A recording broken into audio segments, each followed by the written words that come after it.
I work at Edinburgh Castle's ticket desk. This American woman marched straight past 40 people who'd been standing there for 30 minutes, walked right up to my window, and said she needed tickets, right now, because her tour bus was leaving in 20 minutes. I told her the queue started back there. She looked at the line, then back at me, and said, "But I'm not from here, I don't know your system." A Scottish grandmother behind her said, "The system is you wait like everyone else, hen." The American insisted she should get priority because she was on a schedule and claimed that in America, if you have a time constraint, people let you go first. She genuinely believed being in a hurry gave her queue immunity. The grandmother stepped forward and said, Well, in Scotland, being in a hurry means you should have started earlier." The woman finally walked to the back, muttering something about hostile service culture. My cousin manages a pharmacy in Tokyo. An American couple came in during flu season when the queue was 15 people deep. They stood near the counter, not in line, just hovering. When my cousin called the next person, the American man stepped forward and said he needed travel vaccines, immediately, because his flight was tomorrow. My cousin gestured to the line. The man said, "But I'm just asking a question, I'm not really in line." He tried to explain that in America, you can talk to someone even if there's a line if you're just asking something quick. My cousin explained that questions also require queuing. The man's wife joined in, saying they'd seen a YouTube video about Japanese efficiency and thought that meant they could get express service. A Japanese businessman in the queue said in English, "Efficiency means the line moves fast, not that you skip it." They eventually joined the back, and the man kept saying, "This is why Japan needs more flexibility."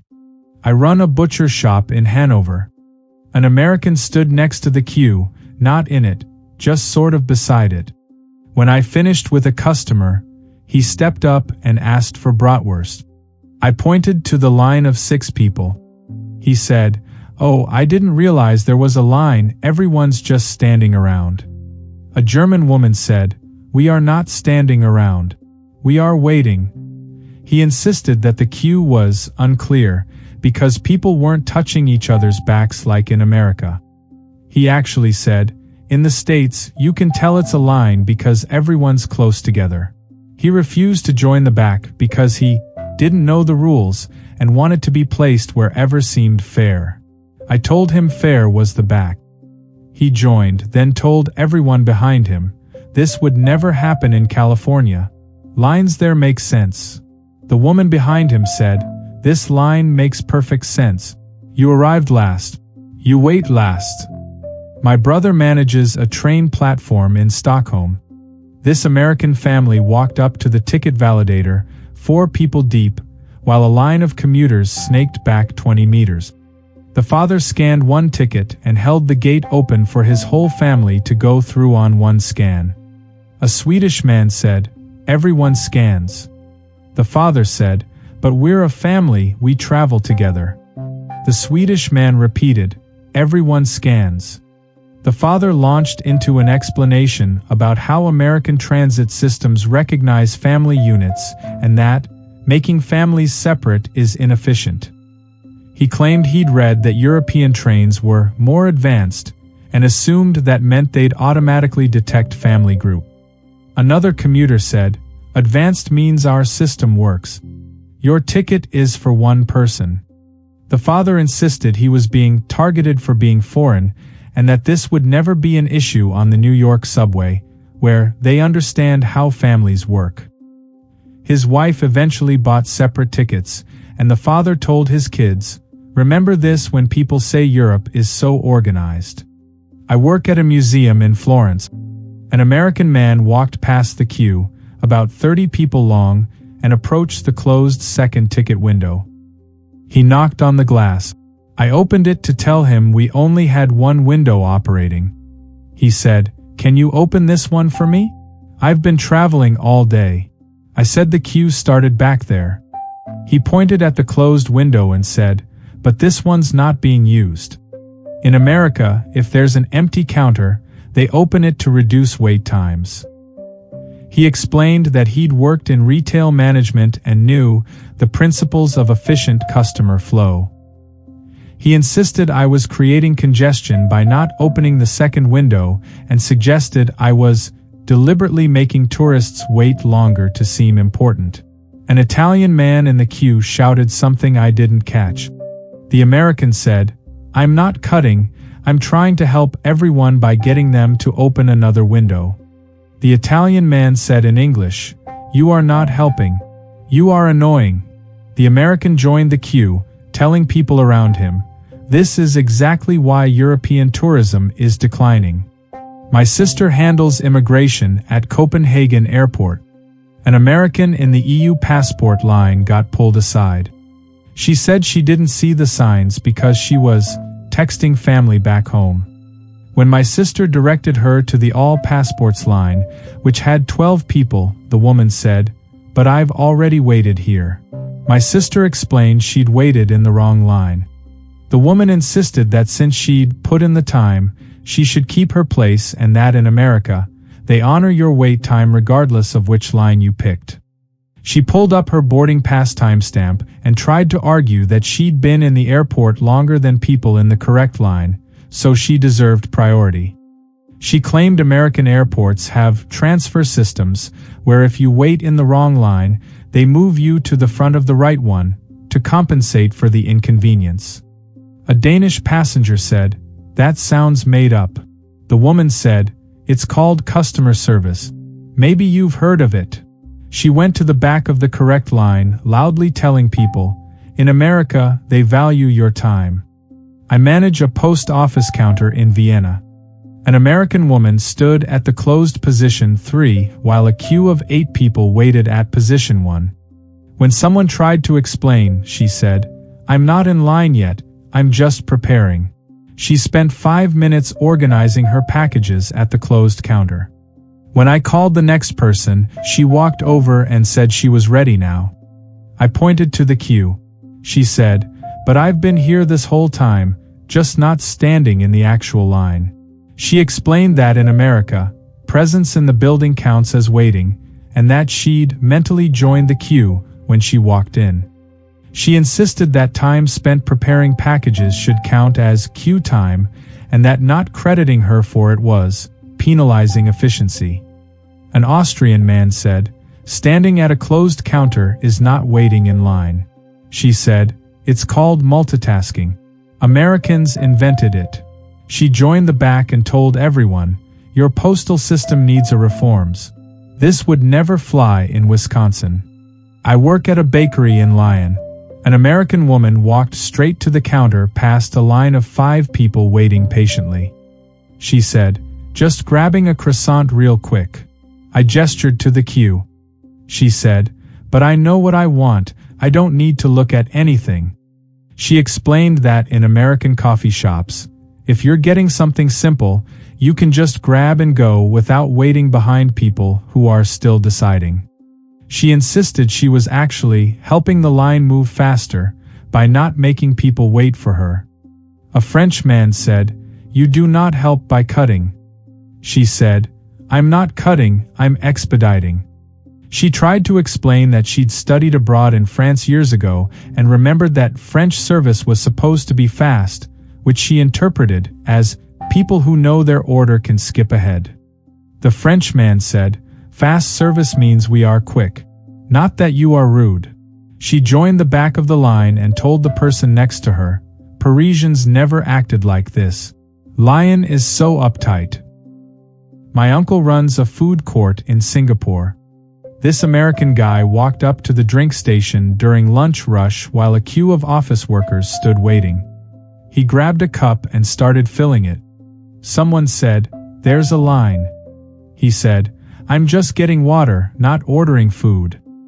He explained that in America, drinks are self-service and don't require queuing because they're complimentary.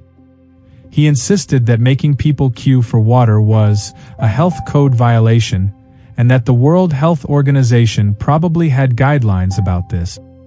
He claimed he'd read that Singaporean hawker centers were famous for their efficiency and thought that meant logical shortcuts, like letting people grab water without waiting. A Singaporean woman said, "The logical shortcut is you wait your turn." He said, "In America, we optimize for convenience." She said, "In Singapore, we optimize for fairness." He got in line, holding his empty cup, telling people, if everyone could just grab water independently, this whole system would move faster. I manage a tapas restaurant in Barcelona. 4 Americans sat down at a table without checking in at the host's stand where 8 people were waiting for tables.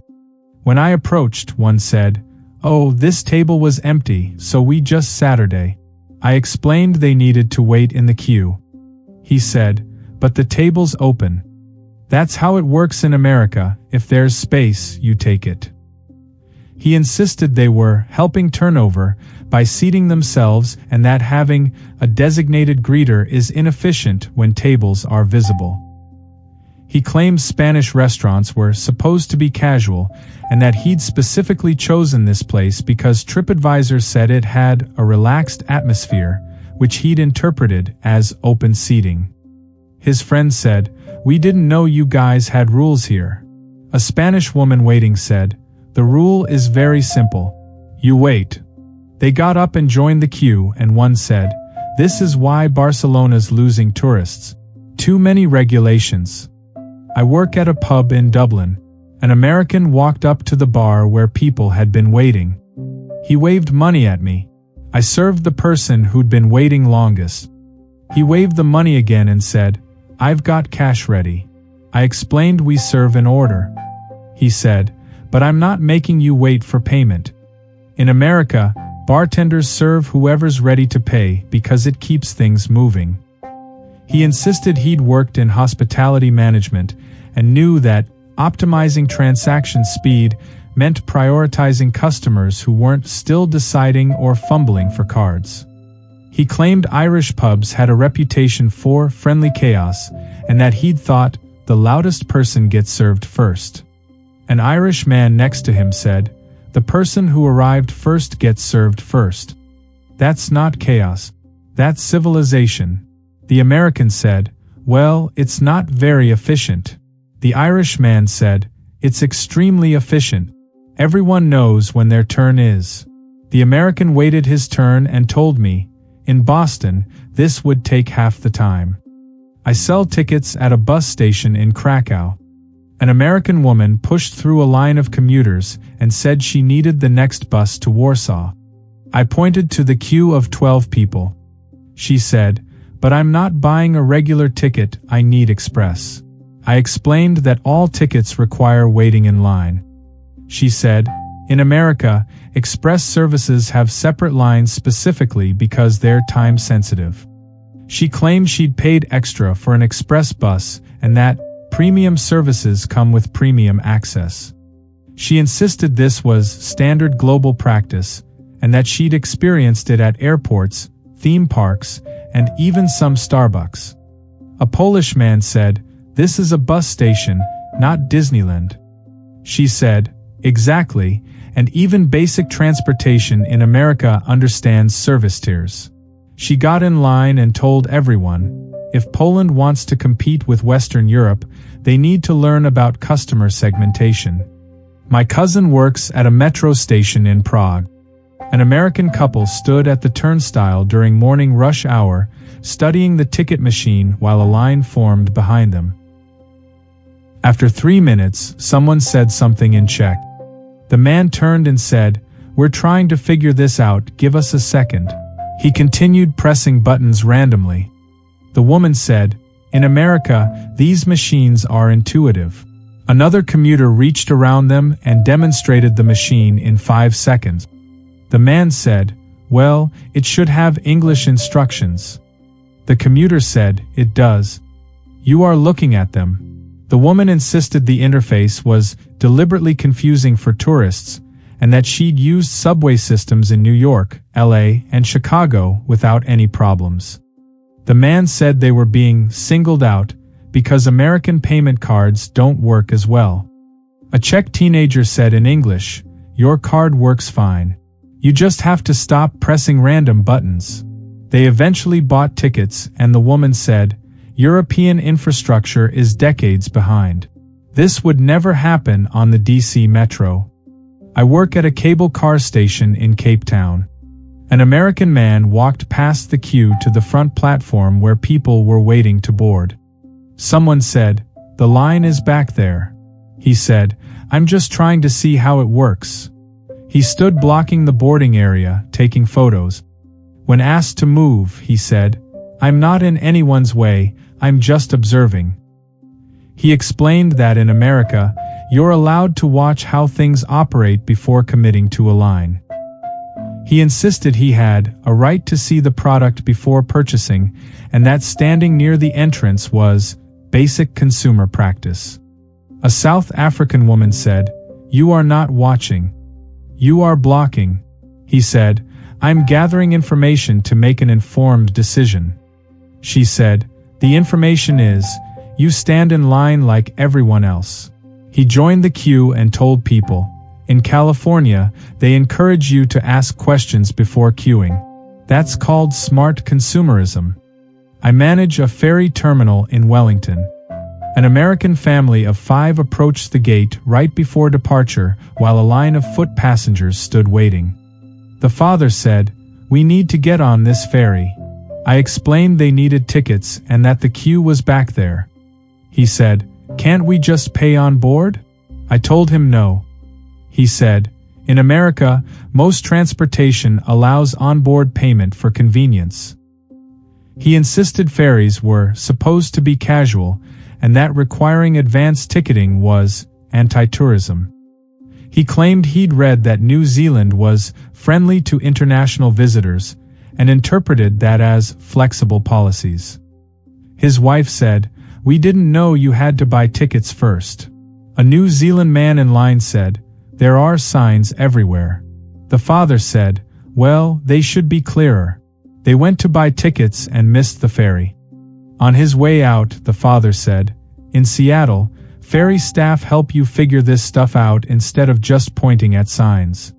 I work at a ski lift in Innsbruck. An American teenager shoved past a line of 30 skiers and grabbed a chairlift seat.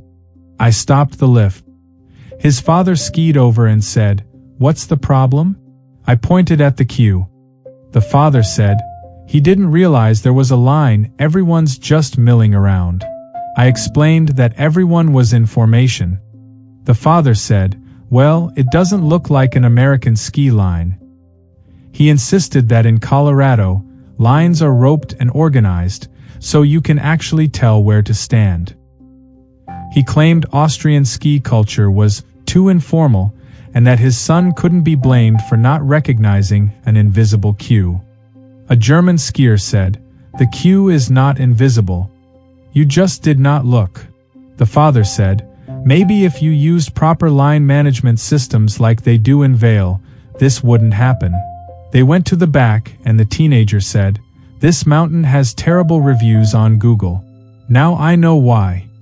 My friend manages a pharmacy counter in Mumbai. An American woman walked straight to the window past 20 people waiting in a surprisingly orderly line. She placed her prescription down and said, "I need this filled now." My friend pointed to the queue snaking along the wall. The woman said, "But I thought India didn't really do lines." She actually said that. She explained that she'd seen videos of crowded Indian trains and markets and assumed the culture was more fluid about waiting. She insisted that in America, pharmacies have express windows for tourists with simple prescriptions, and that she'd expected similar accommodations in a global city like Mumbai. My friend said, "We have one window. Everyone waits." The woman said, "But I'm on a schedule." A local man said, "We are all on schedules. That is why we formed a line." She walked to the back, telling people, "I've been to Thailand and Vietnam, and they were way more understanding about these cultural gaps." I run a ticket booth at the Acropolis in Athens. An American man bypassed a 40-person queue during peak tourist season and knocked on my window while I was serving someone. He said, "Quick question, do you take card?" I said yes and gestured to the line. He said, "I wasn't cutting, I was just asking." Then he stayed at the window. I asked him to join the queue. He said, "In America, asking a quick question doesn't count as cutting because you're not actually making a transaction." He explained that he'd worked at an amusement park in Florida where guests were encouraged to approach staff with questions regardless of line position. He insisted this was international customer service standards, and that the European Union probably had guidelines about it. A Greek woman in line said, "The European Union does not care about your questions. Go to the back." He said, "This is exactly why Greek tourism numbers are down." She said, "Tourism numbers are fine. Your manners are down." He joined the queue, muttering about hostile Mediterranean attitudes.